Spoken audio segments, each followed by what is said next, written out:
বহুদলীয় গণতন্ত্রের প্রবক্তা শহীদ প্রেসিডেন্ট জিয়াউর রহমানের হাতে তৈরি করা দল স্বেচ্ছাসেবক দল। প্রথমেই স্মরণ করছি 5ই আগস্ট ফ্যাসিস্ট হাসিনার পতনের আন্দোলনের সময় উত্তরখানের স্বেচ্ছাসেবক দলের ছেলে জুবায়ের শ্রদ্ধার সাথে স্মরণ করছি। আমাদের সামনে এখন উপস্থিত আছেন উত্তর স্বেচ্ছাসেবক দলের উত্তরখানের কর্মী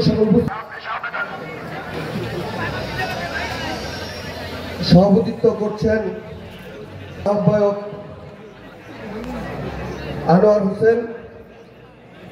প্রধান অতিথি হিসাবে উপস্থিত আছেন ঢাকা মহানগর উত্তর স্বেচ্ছাসেবক দলের সংগ্রামী সভাপতি, ঢাকা 17 আসনের মাটি ও মানুষের নেতা, সাহসী নেতা শেখ ফরিদ হোসেন। প্রধান বক্তা হিসেবে উপস্থিত আছেন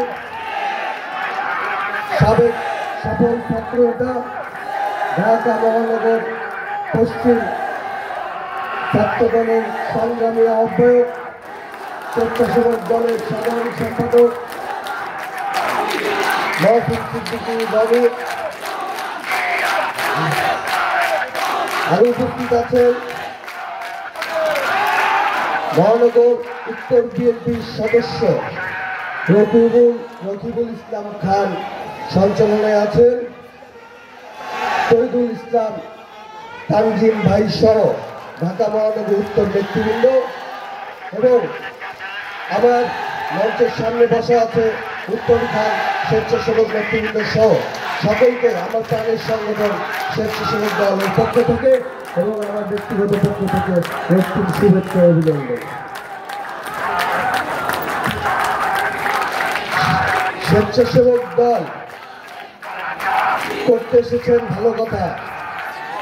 এখানে অনেক তরুণ নেতৃবৃন্দকে দেখতেছি।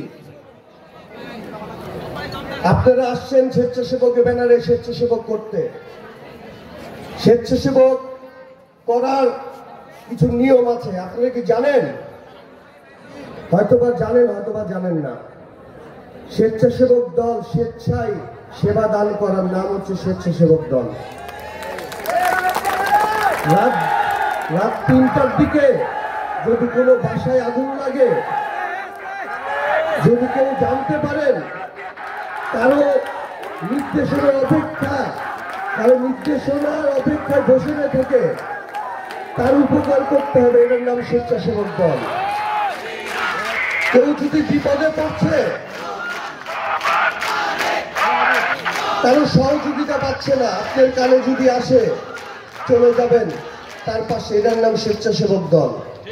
কিন্তু স্বেচ্ছাসেবক দল করতে এসে স্বেচ্ছাসেবক ব্যানারের নাম ভেঙে কেউ যদি চাঁদাবাজির আশ্রয় নেন, কাউকে ছাড় দেওয়া হবে না। স্বেচ্ছাসেবক দলের নাম ভেঙে নিজের পকেট ভারী করবেন, এর জন্য কাউকে ছাড় দেওয়া হবে না। আপনারা এখানে অনেক তরুণ নেতৃবৃন্দ দেখে আমি অনেক খুশি, আপ্লুত। কারণ একটা সময় আমিও তরুণ ছিলাম, আমি ছাত্র দল করছি, ছাত্র দল করে আসার পর আজকে স্বেচ্ছাসেবক করছি। এখানে হয়তো অনেকে ছাত্র দল করার বয়স আছে, তারা ছাত্র দল না করে ডিরেক্ট স্বেচ্ছাসেবকে আসছে, ভালো কথা। স্বেচ্ছাসেবক দল মেনে আপনারা রাজনীতি করবেন।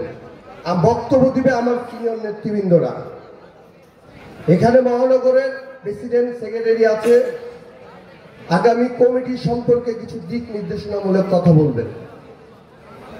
আগামী কমিটি হবে ত্যাগী, নির্যাতিত, এই ফ্যাসিস্ট সরকারের 17 বছরে যারা নির্যাতিত ছিল, বারবার কারাভোগ করেছেন, এই উত্তরখানের নেতৃবৃন্দ একাধিক মামলার আসামি আছেন। আমি যতটুকু জানি, আমি নিজেও উত্তরখানে, আমি ফেরারি থাকা অবস্থায় আমার মামলার সময় আমি উত্তরখানে দিনের পর দিন রাতের পর রাত এখানে এসে কাটাইছেন, আপনারা হয়তো অনেকে জানেন না। আমি আমার এই উত্তরখান থানা আমার সেকেন্ড হোম ছিল ঢাকা শহরের। তা আমার এই উত্তরখান সম্পর্কে আমার অনেক কিছু জানা আছে। তাদেরকে দিয়েই কমিটি হবে যারা আন্দোলন সংগ্রামে ছিল, যারা ফ্যাসিস্ট সরকারের পতনের জন্য নিজের জীবনকে বাজি রেখে রাজপথে যুদ্ধ করেছেন, জীবনের মায়া করেন নাই, বউ বাচ্চার মায়া করেন নাই, বাবা মা পিছন দিকে টেনে রেখেছেন, হাত ঝাটকা দিয়ে যারা রাজপথে আমাদের তারেক রহমানের ডাকে যারা বাবা মার হাত ঝাটকা দিয়ে বের হয়ে রাজপথে চলেছেন, তাদের দিয়ে ঢাকা মহানগর উত্তরখান থানা স্বেচ্ছাসেবক কমিটি হবে। আর কথা বাড়াবো না। শহীদ জিয়া অমর হোক, দেশ নেত্রী বেগম খালেদা জিয়া জিন্দাবাদ, তারুণ্যের অহংকার তারেক রহমান জিন্দাবাদ, স্বেচ্ছাসেবক জিন্দাবাদ। আসসালামু আলাইকুম।